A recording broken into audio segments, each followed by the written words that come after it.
Some things about music and infotainment. I'm pretty torn. Part of it, I think it's the greatest infotainment ever, and that's probably true. I think as any stock infotainment, nothing can compare to the Tesla. On the other hand, it's surprising how far CarPlay has actually come. And so if you look at like a modern BMW with wireless CarPlay, and it still has quite a large screen, I actually think that experience can be better for iPhone users. So as an example, this right now is playing song off of my phone, and it does give me some artist info and stuff, but the album art actually Tesla gets from their own provider, and so oftentimes the album art is incorrect. In this case it's fine, but it's often wrong. Furthermore, you have play, forward, minus, but you really don't have any other integrated controls. There's no way to, as an example, browse my phone's library using the Tesla computer system. And actually other cars can do this. BMWs can do this through the connection that makes it like an iPod or whatnot. Or of course if you have CarPlay, you actually have a lot more control. So something that I frequently do is I need to switch between say the music app and the podcast app, and because the Bluetooth connection is limited, I actually still have to get out my phone while I'm driving to do that. Now, on the other hand, for sure, where Tesla excels is its built-in capabilities. So I mean, you have a podcast player right here, you have streaming built in, and so the question is, why do you need your phone? Well, on the one hand, that's true, and I've used these services a lot, but it is funny how as much as Tesla keeps updating, the phone updates at a faster pace. And so I still find myself going to more content on my phone. So as an example, the radio stations here are severely limited. Once you listen to them a handful of times, you've actually listened to all the songs in that radio, and it becomes quite old. Even the ones they try to update are pretty infrequent, and you kind of keep trying to make new stations that generally relate to you.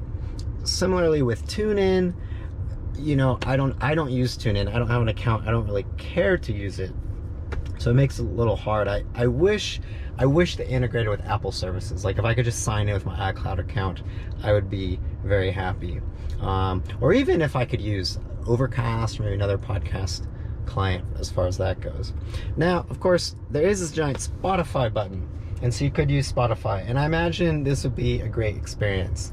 But I happen to be one of those people that don't use Spotify. I mean, I've used it for many years, but I never got the premium subscription. I am an Apple Music user, so for me, it's not great. I do understand, you know, I'm sure if I were a Spotify premium user, I would love it.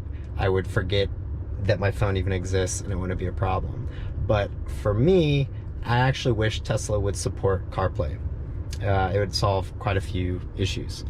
And one of the other issues is the fact that the navigation is not great. Like, don't get me wrong, it is better than other luxury navigations, but it's still not as good as Google Maps or even Apple Maps, I would argue, after the recent updates.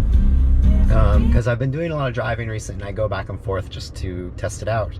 And both Apple and Google now have so much more advanced, you know, navigations on take a left after the stoplight, or, you know, around this corner, or which lane.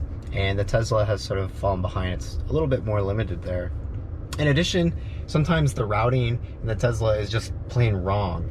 And so that's the thing. Tesla, they use Google Maps for their data, but the routing is their own custom algorithm, and it's not always that great.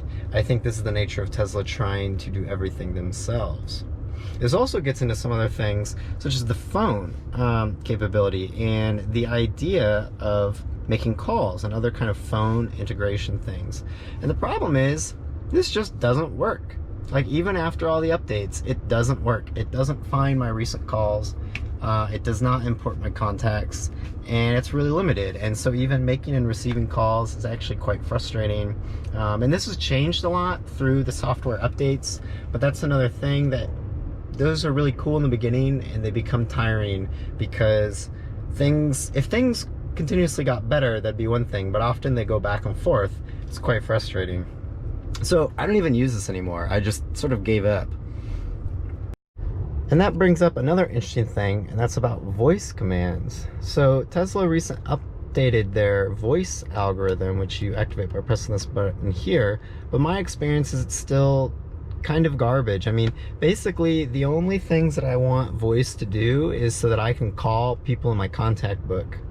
And so if I activate Siri, you know, that's going to work almost every time. I mean, the experience is actually quite good. I can call my mom, call my brother. I don't even have to say their name, and it knows who those things are. And the Tesla experience, it just doesn't work. Even if it recognizes the name, which is not often. For example, Jane and James, it often confuses. It then, because there's an issue finding the contacts, it won't route and it won't find the call. It won't make the call. So that's been a pretty frustrating experience. And again, over the updates, it's not like it's gotten better, it's actually changed, where sometimes that worked, sometimes it didn't work at all, and you kind of get these in-between things. We'll try it for now, we'll see what else it can do. There are some cool things. Turn up the air conditioning. So that's an interesting thing, right? I said turn up the air conditioning, but it turned up the degrees. So is that really what I wanted? No, that's the opposite of what I wanted, right? So now it's 75 degrees, so it's gonna be hotter in here, when actually I want it colder. So again, as Tesla tries to do more and more, owning more things, it's pretty clear they're not able to do them all well. Make it colder in here. Okay, so now we won't burn up to death. That's good.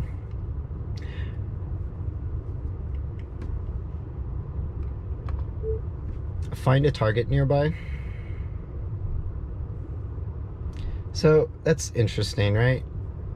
That should be pretty straightforward. I want to go to Target, I want to find one nearby, and it can't figure it out. That kind of blows my mind that they rolled out this feature. Furthermore, some of the new things that they've done are also just not helpful. So this hungry button, the idea is that it'd find a nice restaurant or whatever, but it's completely random. There's no parameters. Even when you're driving, it's not like it'll find something on your way or something like that. And so it's kind of useless. Or, wow, okay, apparently nothing. So there's a lot of these little things that you know, Elon doesn't like to tell you about, or you don't really experience until you've lived with the car. Lucky, what is that? I don't even know. Apparently it doesn't know either. Now on the other hand, the general address book is quite great. I use this a lot, and so you know, you can make different address requests, save home and work, and we have a lot of favorites. So if I wanted to drive somewhere, as an example, that's going to work quite well. And it will find superchargers along the way if you need them, and all these kinds of things. So that's a great experience.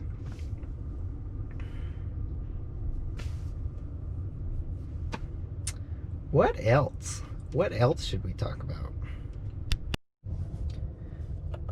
So there's also this little button which activates this little side menu that you can scroll. This is kind of cool, but in practice it's almost useless. I almost never use it. And that's because navigating between like temperature and fan speed to then change the thing is not super straightforward. Furthermore, the sunroof, man, if I leave this on, it's so easy to accidentally open the sunroof just by flicking, like if I flick this wheel, right, it's gonna do something. And so I understand, I mean, there's something cool to the minimal aesthetic, and minimizing buttons saves Tesla money, and that's great, but just give me a freaking dedicated sunroof button up here by the sunroof. Give me context, right, to what I'm doing. So the other thing, as I already discussed, this feature of recent calls and contacts just doesn't work, so that's pretty useless. If it did, I probably would use it for that. So basically, I don't use that menu, and I just leave it here where it shows me the acceleration and how much energy I'm using, which is pretty cool and obviously useful. I use it all the time.